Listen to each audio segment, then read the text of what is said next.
kita harus berikan salam-salam Pancasila. Karena apa? Karena Pancasila lahir di bumi Nusa Tenggara Timur di Kabupaten Ende. Sehingga kita tidak usah kaku untuk berikan salam-salam Pancasila dengan kita memberikan salam untuk semuanya. Untuk itu NTT itu bukan saja Nusa Tenggara Timur, juga bukan saja dulu orang bilang singkatan dari nanti Tuhan tolong atau nasib tidak tentu, tapi NTT itu Nusa Terindah Toleransi. Tadi saya sama Pak Wakil Ketua Sinode masih bicara, kayaknya kita punya grade toleransi agak menurun sedikit. Saya bilang iya, tapi nanti dia akan naik kembali kalau kita semua memberikan salam-salam Pancasila.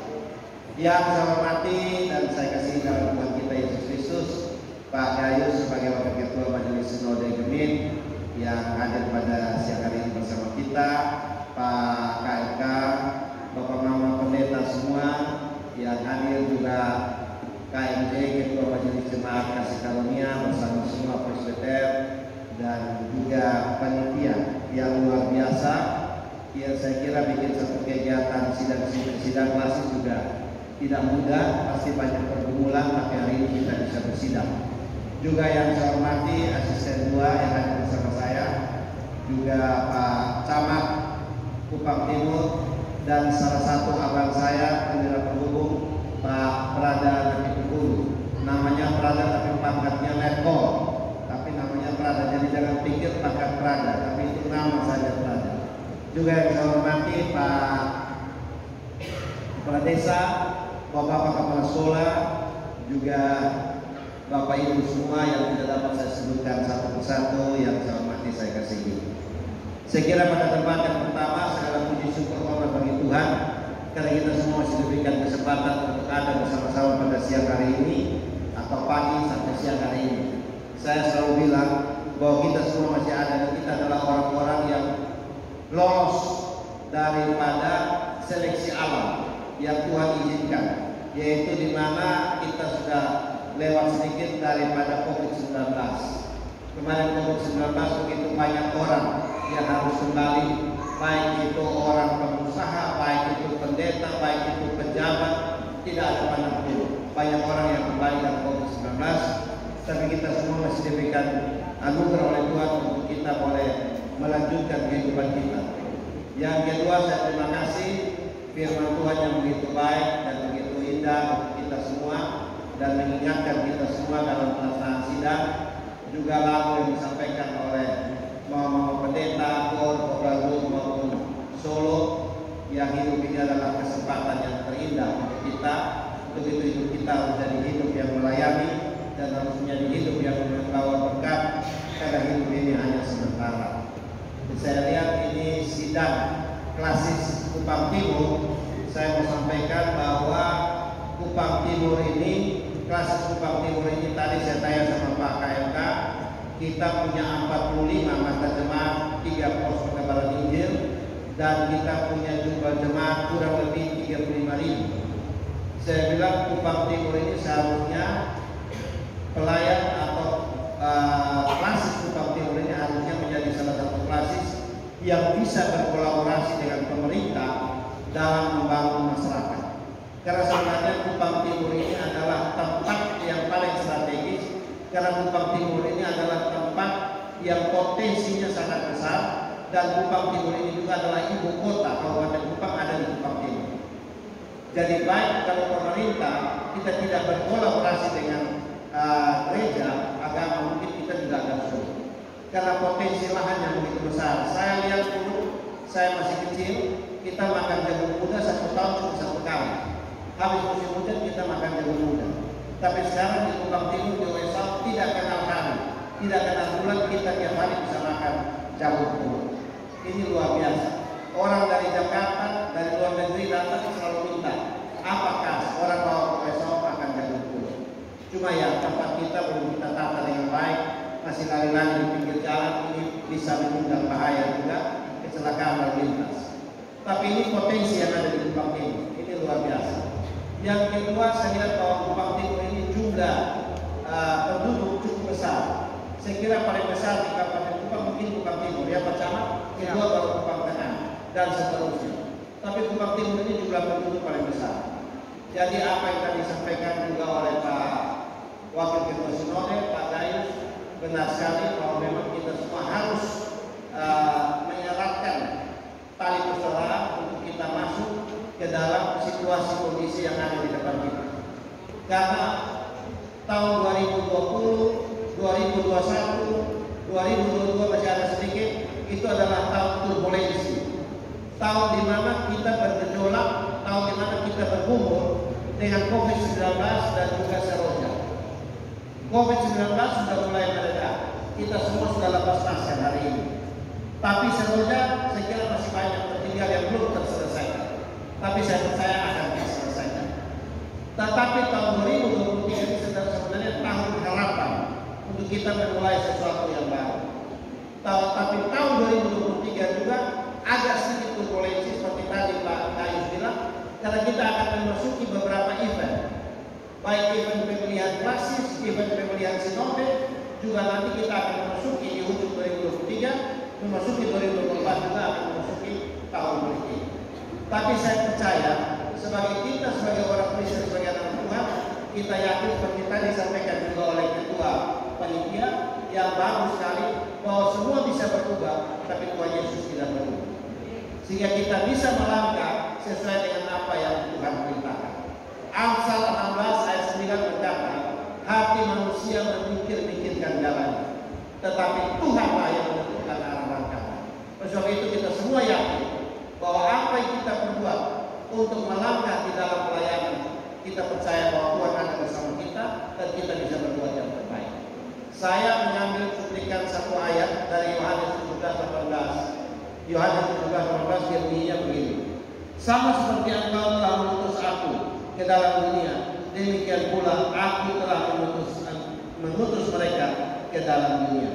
Dan ayat yang kedua yaitu saya ambil dari Matius 10 ayat 16. Bunyinya demikian. Lihat aku mengutus kamu seperti domba ke tengah-tengah serigala. Sebab itu hendaklah kamu cerdik seperti ular dan tulus seperti merpati.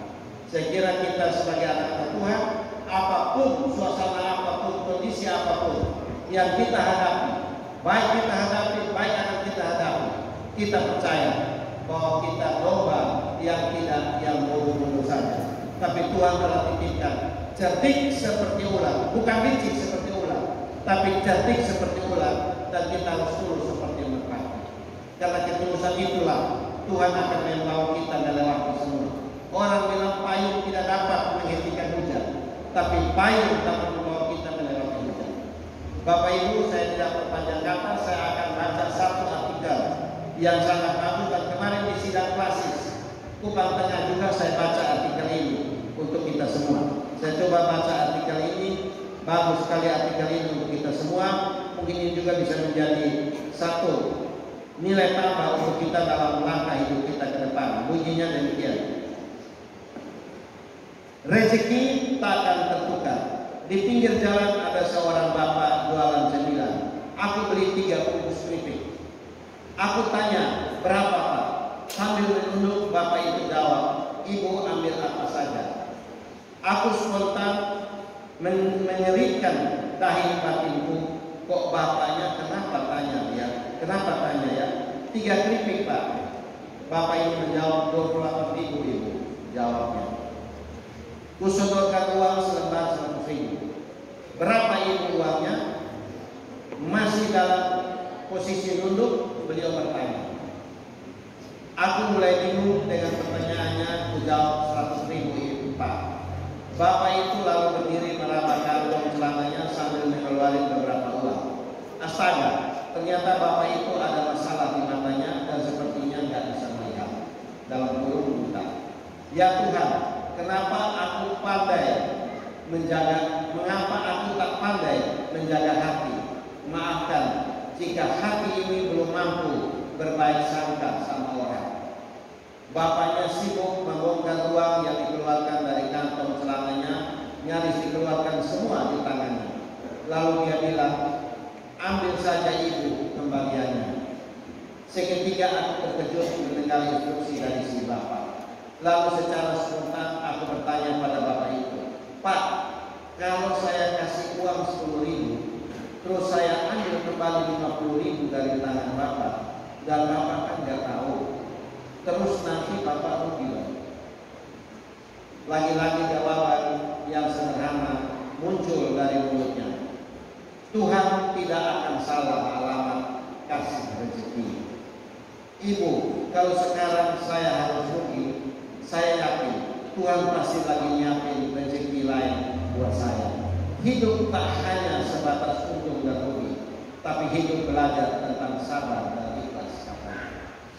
Aku ini memang sensitif kalau ketemu orang sehebat seperti ini. Rasanya nggak bisa nahan air dari pelupuk mata ini. Oh Tuhan, gemetar hati ini mendengarnya. Bapak itu nanya lagi, sudah ambil kembalinya melumpuh, rada bingung dan ragu. Akhirnya ku jawab, gak usah Pak, hari ini Tuhan kirim rezeki untuk Bapak. Bapak tersenyum sambil bilang, terima kasih Ibu, aku bersadar, ya Tuhan ampuni aku, maafkan aku dari setiap kegelisahan dan keraguan hati ini akan rezeki darimu. Di saat semakin susah mencari uang, si bapak penjual cemilan ini dengan keterbatasan matanya tetap bertahan dan yakin bahwa Tuhan selalu ada bersamanya. Hari ini belajar lagi dari manusia hebat penjual cemilan bahwa hidup tak hanya sebatas untung dan rugi. Sama halnya dengan persahabatan, tak sebatas untung dan rugi dalam menilai kebaikan dan pengorbanan. Sebab kebaikan dan pengorbanan tidak dapat dinilai atau diukur dengan uang. Semoga Tuhan senantiasa melindungi kita semua. Ini satu artikel yang bagus dan saya membaca artikel ini menjadi satu inspirasi dan juga menjadi satu teguran bagi kita bahwa kehidupan kita ini memang tidak selamanya kita hidup untung dan rugi. Jadi untung dan rugi bukan saja dalam hal materi, tapi untung dan rugi juga kita selalu hitung di dalam waktu. Untung dan rugi juga kita selalu hitung di dalam jabatan. Untung dan rugi juga kita selalu hitung di dalam pelayanan. Untung dan rugi juga kita selalu hitung di dalam setiap langkah hidup kita. Saya teringat betul Bapak Ibu, ini sedikit testimoni saya. Waktu saya usia kurang lebih 28 tahun 30, itu saya antar teman saya sekolah teologi di seminar kita Asia Tenggara di Malang. Saya ketemu pendeta Stephen Tom. Dia bilang saya, kamu bikin apa di sini? Dari mana? Saya bilang dari NTT. Kamu bikin apa? Saya bilang saya antar teman-teman saya sekolah teologi di sini. Bakal menjadi pendeta. Terus kamu sekolah apa? Saya bilang saya tidak. Kamu harus jadi pendeta dulu. Saya kaget juga. Saya bilang tidak Pak Tom. Saya lagi jadi majelis saja. Kau majelis sekarang? Iya majelis. Dia bilang apa saya? Hidup ini bukan saja perpuluhan orang Kristen itu daripada apa yang kita dapat terus kita berikan perpuluhan. Tapi apakah usiamu kamu berikan perpuluhan? Tidak. Kalau saya sekarang umur 30, harusnya kamu sudah melayani Tuhan 3 tahun. Full time kamu harus kasih 3 tahun. Kalau kamu sekarang umur 60, apakah kamu sudah kasih 6 tahun untuk Tuhan untuk pelayanan? Saya kaget juga bahasa itu. Saya pikir perpuluhan ini cuma kita urus 100.000 ya kasih 10.000.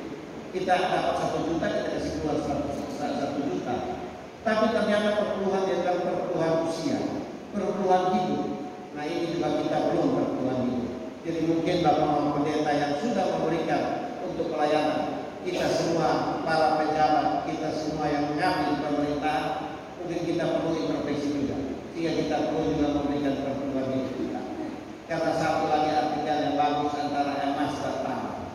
Tanah bilang sama emas, emas bilang sama tanah, hei tanah, kamu ini lihat saya itu berkilau, saya harganya mahal, saya dipakai orang itu di tempat-tempat yang sangat terhormat, saya ditaruh juga di bank-bank, di brankas, tapi kamu tanah, kamu hitam, kamu kotor, kamu injak-injak orang, semuanya ada di kamu. Kamu tidak punya nilai seperti saya. Harga kamu tidak seperti harga diri saya. Saya jauh lebih tinggi. Terus tangan bilang apa? Emas, memang kamu berkilau, memang kamu mahal, dan memang kamu ada di tempat yang terhormat. Tapi apakah kamu bisa menumbuhkan bunga-bunga yang indah? Apakah kamu bisa menumbuhkan buah-buah yang dimakan oleh manusia? Apakah di atas kamu orang bisa membangun rumah untuk ada keluarga Kristen yang bahagia? Tidak. Yang ada di atas sana. Dan dari tanahlah Tuhan menciptakan kita semua. Disitulah beda emas dan tanah. Tuhan Yesus memberkati kita semua. Shalom.